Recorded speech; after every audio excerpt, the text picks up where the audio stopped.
without any further ado, I want to introduce you to Emily Beagle. That's Virginia's granddaughter, one of her granddaughters, and she The loudest. The loudest. One of the She twins. is I am. managing the Chappie farm up on the New Portland Road, and has brought all manner of things to tell us about what she's doing and how she got started, and she brought Odie the farm dog. Odie the farm dog. He He'll come fills around. many roles for us. So take it away, sweetie. Okay, well, good morning. I'm so happy to be here.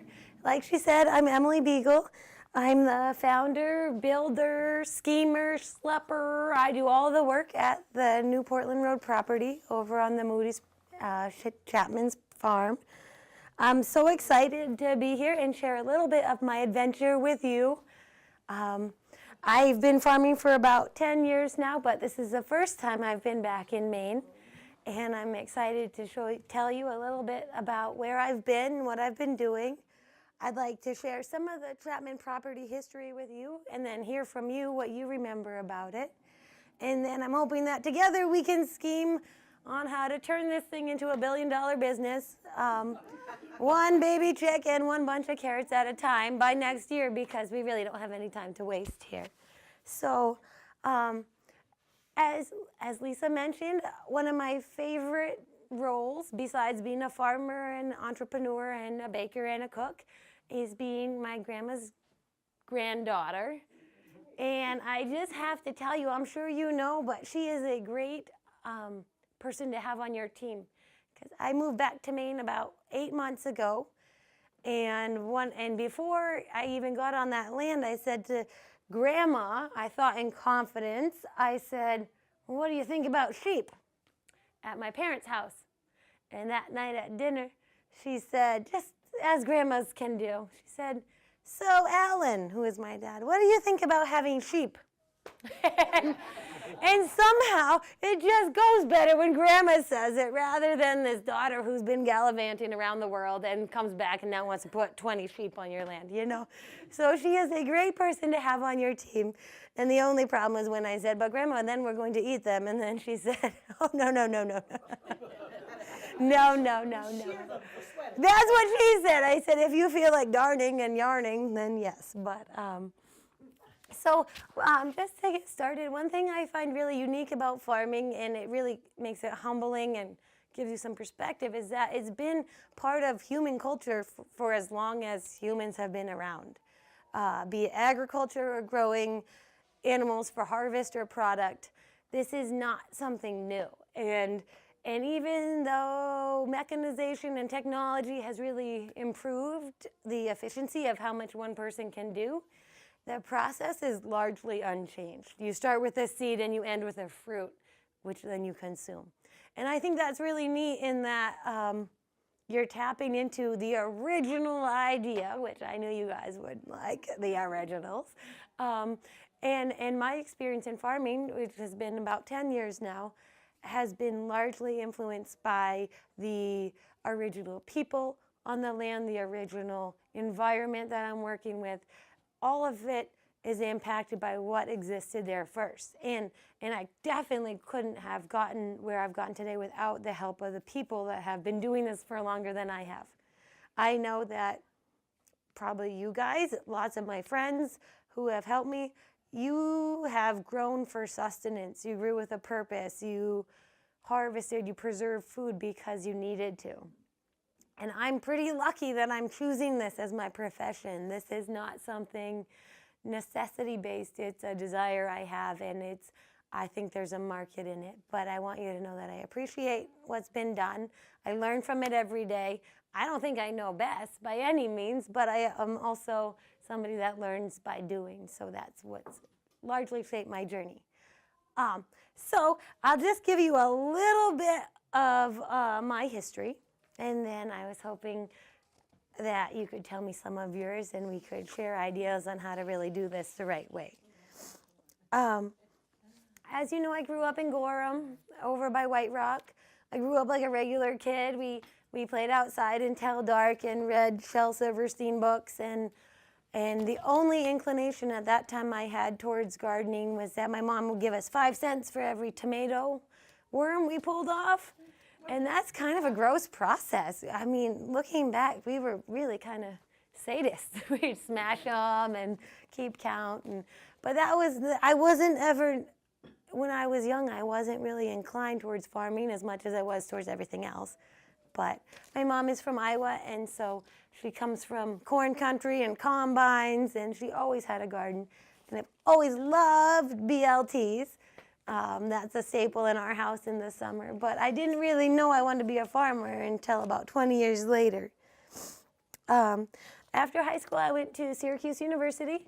I studied advertising, and I had a great time. My only inclination towards gardening then was that we ran a controlled experiment to see if the plants liked beer as much as we did. So that was a good time. I would say they probably don't. But what I did learn there was that in studying advertising and marketing was a lot about consumer behavior. I have a firm belief now that I can sell absolutely anything I make or grow. And that sounds pretty cocky, but I believe it's true. And that's because of my education and because of what I understand about why people buy what they buy.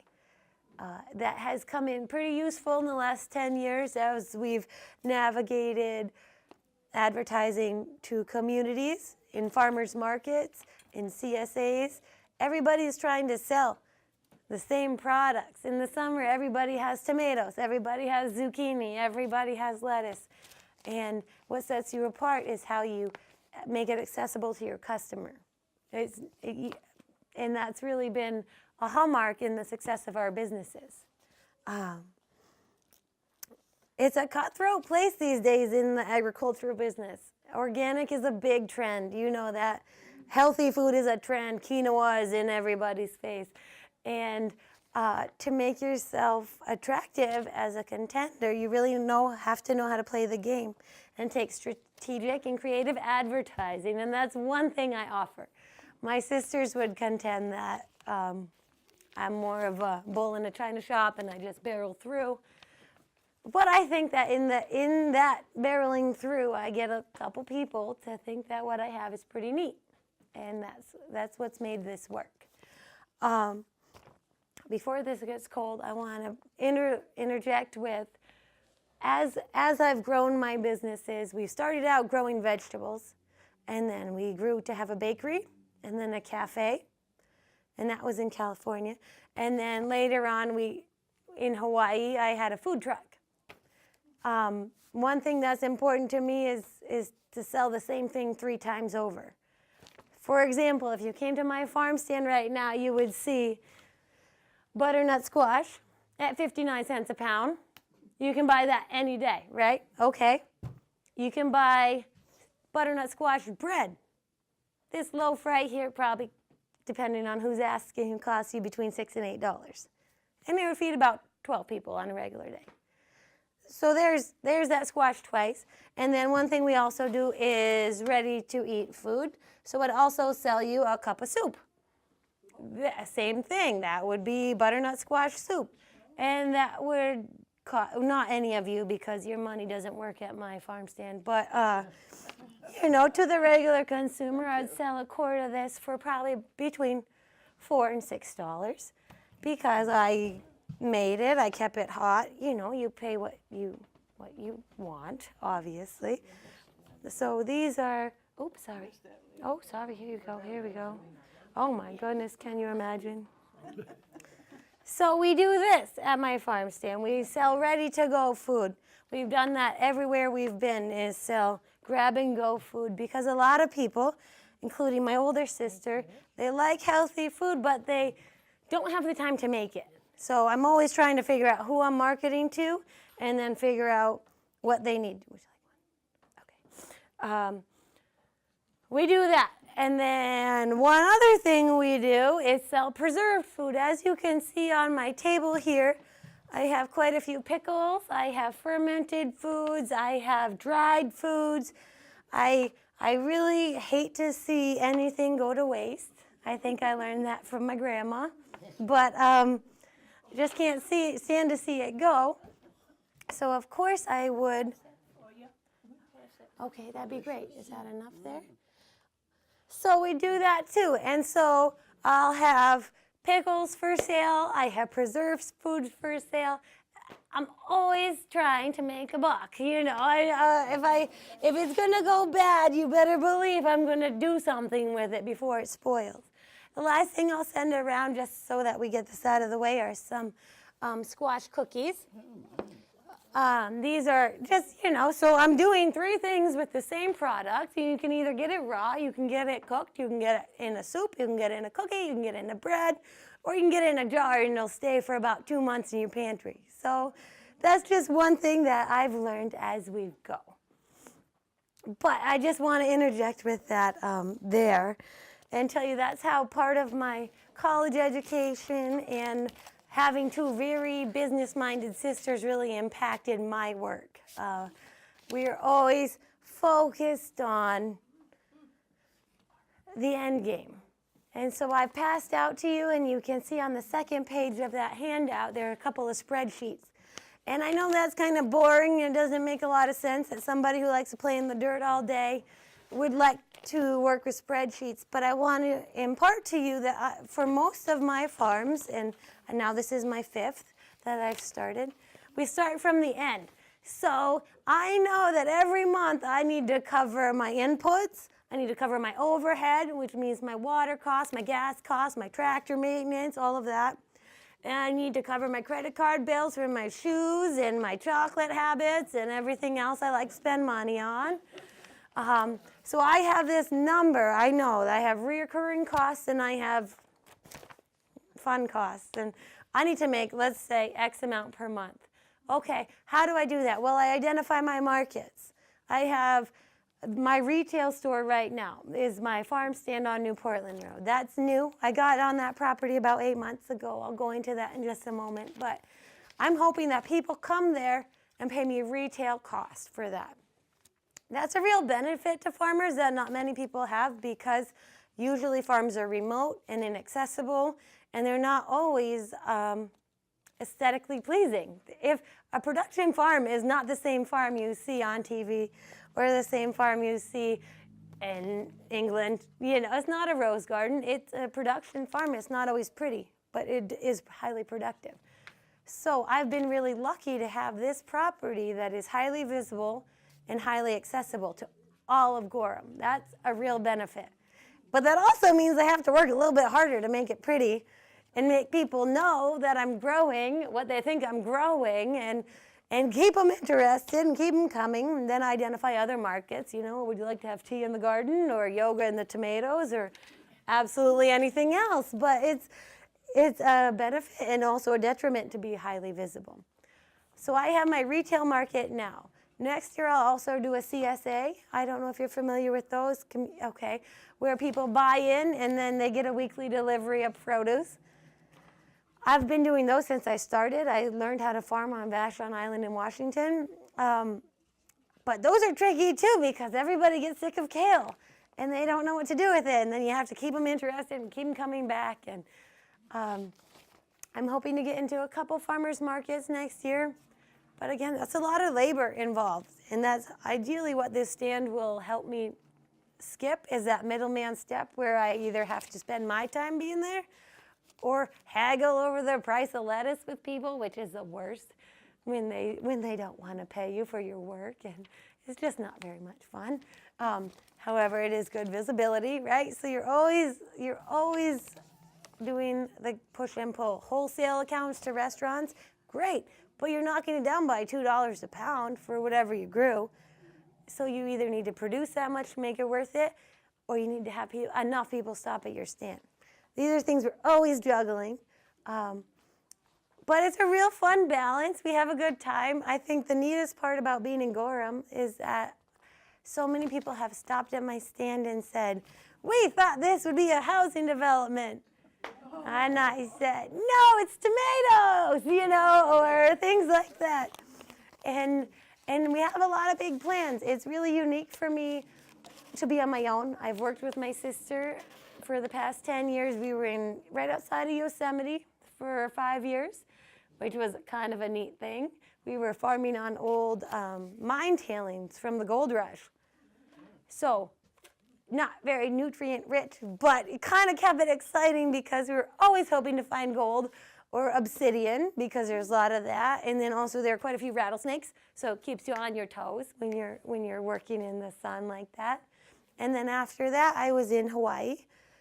We won a contest through one of the largest landowners there. It was an agribusiness contest. And so we won 6 acres of land and a little bit of seed money. And so we thought, well, we're only young once. Headed off to Hawaii. And that was great. We really had a good time. It's beautiful. It's hard to complain and have anybody take you seriously. It's hot today. And I'm right next to the ocean. And there's mountains and sugarcane. Nobody really cares that you're tired or dirty. So that was a really good time too. But I think what brought me back here was it's a really neat thing to come home and share your knowledge and what you've learned and try to make a go of it where you started, even though it's not how I started here. I didn't start farming. I left with high hopes of being in the city and sharing my worldly experience. But now I'm back in I don't know if you know the Moody's, but Sean and Christina Moody have leased me that land and property. They heard we were farming and they asked if we might be interested. And at that time, I was just sick of the sun in the islands and I said I think I would be. So I came back and we've worked together on developing that property. I know they really did a good job of making it accessible to me. They wanted it to be farmed intentionally and sustainably. And so I have shared some of my experience with them. On the first sheet that I handed out, I've given you a snapshot of my goals for the next spring, and that includes community engagement, farm production, and farm visits. My experience is in having school groups, and any groups come. That's my experience. I love it. It makes my time worthwhile is when they come, the kids come and they think the chickens are cool and at any given moment I just want to get rid of all my chickens because they're absolutely impossible. But the kids love them, and then we do crafts and they learn about where their food comes from, and it gives us some grounding in the community. And then ideally, if we're looking at this twofold, then they have their parents come and buy some carrots, right? So everybody wins in that situation. But I have high hopes for this spring. This year was more about getting on the land and getting exposure. I didn't need or even anticipate making much of a profit, but I actually grew quite a bit of food. A lot of people came by. I put a couple things out here about the different programs I'm working with. I've been lucky to get some grants from the USDA, and more specifically the EQIP program, where I'll be getting one of those big hoop houses. Have you seen those plastic ones? I should get that next week if anybody's free to help me put it up. So that'll be a 100-foot long hoop house that'll extend my growing season and let me start earlier. And that was through a grant through them. 100 by 30. Yeah, I mean, I also think we could do a lot of other projects in there too. Have a lot of fun. Have you got any local restaurants that have shown a real interest in using your products? So far, when I first got back, I worked at the School Street Pub for a minute, and they have been really supportive. Now I work at a place in Scarborough just during the summer, but it seems like, when I got back, I thought Portland had it all figured out and they wouldn't want any new stuff. But I think there's some places around here that really would like local. And I know that Snell's and Frugal Farmer have a couple of accounts, but I think there's room for us to collaborate. You gotta find the right person. We spent the summers over on the coast of Maine, and there's a local restaurant in Rockland called Cafe Miranda. Oh, yeah. Cafe Miranda has a whole farm now. Cool. A 100-acre farm. And it's a gal sort of much like you that goes out there, and she really, it's wonderful because the menu on the Cafe Miranda you can see grown in the garden. How cool is that? You go to eat at the restaurant. Yeah, that's definitely a goal of mine. There's somebody around there, there's somebody like that. don't you think? I'm sure MK Kitchen would be interested. They're so fancy, they'd be into it, I bet. And this first year I was worried about consistency. I was still kind of testing the waters on how this would work, because I've grown in warm climates and at least 3 seasons a year, let alone one little window. So it was a learning experience, and I really didn't want to commit to any consistency. But now that I think I've gotten my feet wet, I'm really excited to create some relationships and get in and have a neat collaboration, have some dinners out on the farm. There's a good spot for that. He has a pizza wagon that he rolls out to the farm and prepares fresh pizza for people every so often. It's a great idea. That'll work. And you That's can a have great unusual idea. Pizza with your fresh. Absolutely, yes. Cauliflower crust. Yeah, that'd be great. I like that idea, definitely. I'll call them. Okay. Okay, you give me their number. That would be great. But I think one thing I just want to, impart is that this has been a learning year. Next year, I already have I have 50 chicks at home. Grandma was there for the delivery. We got 50 chicks in the mail, which is just a funny thing when they come in the mail all smushed together. And then I thought for sure I was, like, same with Odie, as you can tell. I have no idea where he is. Yeah, I thought I was going to be a militant dog owner, like one of these yes sir, no sirs. And same with the chickens. I was like, nope, they're going in the basement and they're going outside. And of course, they're still in my bedroom in a box. Because it's just so hard when they're so cute. So still trying to make the line. But I have 50 laying hens, so I'll have eggs next year. Grandma and I are on the sheep project. I'm hoping to have at least a dozen sheep. Have a couple of pigs raised for bacon for Grandma's BLTs. And we'll see about cows. But next year I have about goats. Really? I think they're too smart for me. I don't know, man. I just don't want to be outsmarted by my pets. That's why Odie is good. I have about 3,000 lavender plants I'm trying to keep alive this winter, which is obviously a lot for me. But I'm imagining acres and acres of lavender to get married in. And we'll do flowers, and I planted, 3,000 garlic heads this last weekend. And so next year will be bigger and better. You come by, there'll be things to pat, there'll be things to eat, there'll be all sorts of ideas. Even right now, I'm getting 100 Christmas trees on Thursday. So we'll be selling those. I know you guys are selling wreaths here, so I think we are not competitors, but if you don't find what you need here, I'll have them at the stand. And we're just trying to, I'm trying to have a little bit of everything. Grandma has some paintings in there. My uncle sent CDs. We have plants. We have wreaths. We have pickles for days. Everyone's been eating pickles since I started farming for Christmas.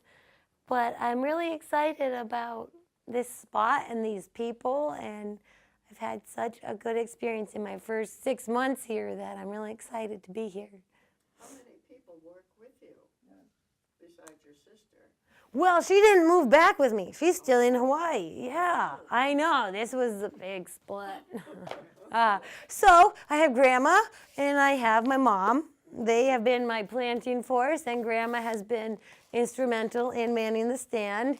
And it's good because sometimes when people come in, I just am so excited that people are here. I'm like, just take it. And then Grandma says, that'll be $3.50. So it's good to have the help that actually generates some income because, and then I have a couple of girls that help me man the stand. Next year, I'm hoping to do some interns from the high school or from the college. I've been in talks with them and trying to get some free labor.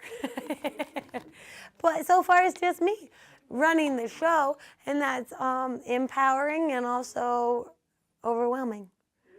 But next year will be better. We got the John, I guess that was a misstatement. It's me and John Deere. So finally my tractor is working again. So that'll be a good that'll really boost production for next year because digging those beds in the clay was kind of hard. Is your farm organic?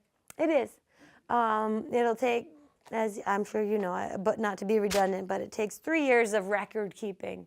And so the Moody's had 1 year, and this will be the second year, and then next year, and then after that I can get actually certified. That'll be fun. I know that will increase my value in the markets. And there are a couple of programs where you can do peer-to-peer certification.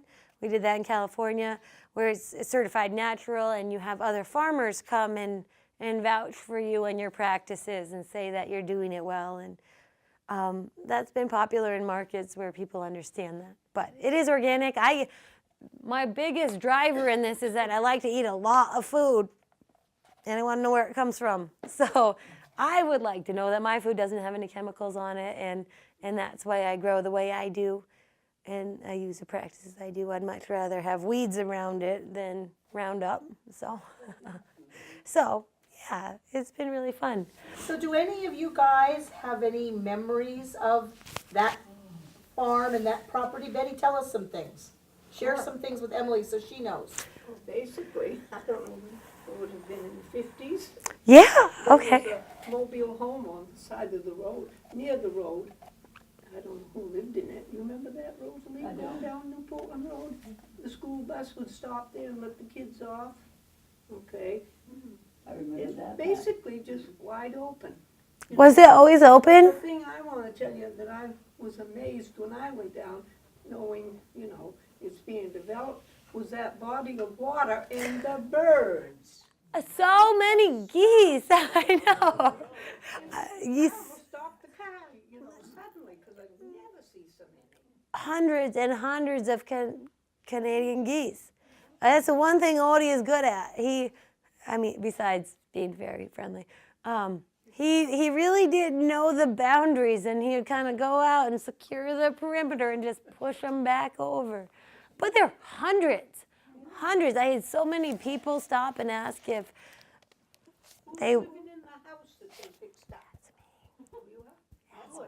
I've been living in tents and yurts and fifth wheels and containers for 10 years. Now I have a house.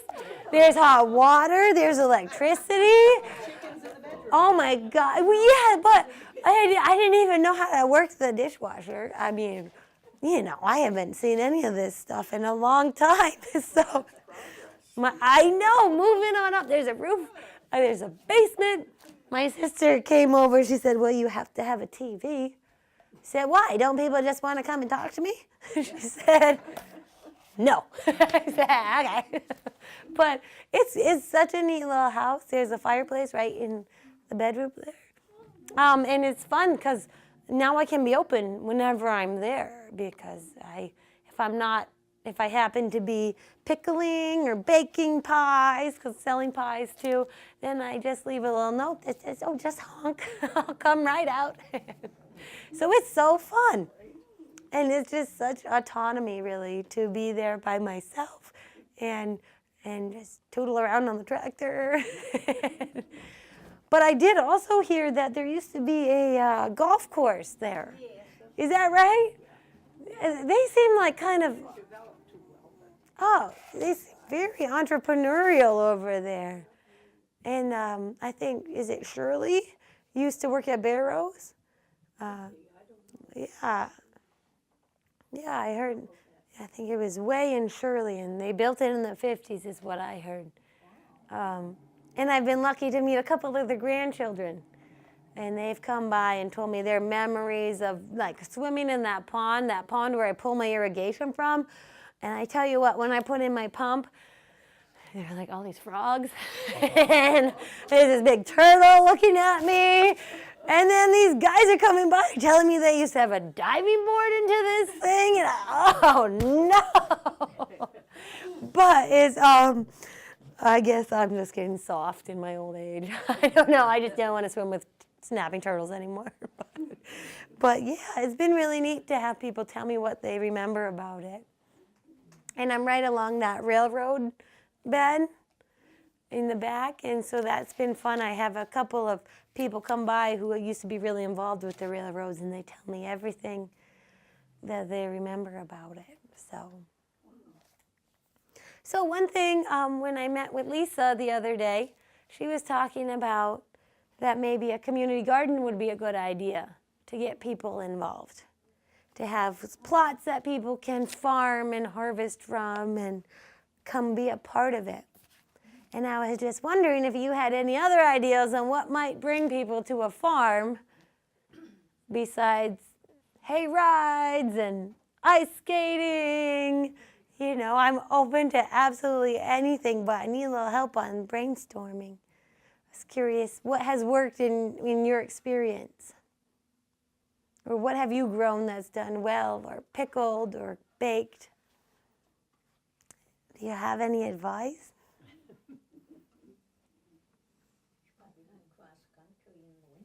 Oh, yeah, like cross-country skiing. Oh, what do I need? Okay, yeah. What do I do for that? Make a trail, Okay, do I groom it? probably serve at Coco's. Okay, yeah, I think that'd be a neat idea. Golf courses in the winter, let people. Yeah. Oh, Highland Farm. yeah, all right. That'd be a good idea. Yeah, And you've got a tractor, Emily, so you can put something on to drag yeah. a ski. Oh, that's a neat idea. Yeah, kind of groomer thing on my bob. Yeah, Because I don't know how much land you have. it's about 20 acres. 20 acres is a lot. It is, yeah, That's great. yeah. Because that would be so nice to do. Okay, that's a great idea. I don't know, is there a local ski club? The high school has, Oh, and I think the rec department does some that'd be neat. Okay. Yeah, community garden idea. yeah, that's Did you go good. up on 202 and I see did, one? yeah, Isn't that yes. lovely It up is there? lovely. It's Yes, really- they have it figured out. Yeah. Yeah. It's been really interesting to see how to maximize the summer months and then trying to think of new ideas for winter months. This is all new to me, this winter. I don't know about shoveling. I don't know about this, but Oh, yeah, they don't have a lot of snow in Hawaii. no. I Not like the a idea lot. of a CSA, you can start that in the spring. I think so. Yep. Just as soon as I can really commit to people and say yes, I'll have it. But yeah, I like that too, and it really creates a relationship with the people. And Come pick up your box and. oh yeah, I like that. Very try some recipes, try some soups. We'll see what we can do. Yeah. But it's been really exciting. And the best part are the people. Everybody's nice to me. And then when it's really too hard, I go home and Grandma gives me tea and cookies. So everything comes right back around. But do you have any questions? But Oh, Emily was amazing. well, thanks so much for. Oh, good. I'm so glad you liked it. Get over there and get a quart. Oh, please. I'll send one in Keep next us in week. the loop. Okay. Send stuff in to, we'll do all we can to support you and. Thank you, thank you. Going. Thank you for having me. It's been lovely. Thank you.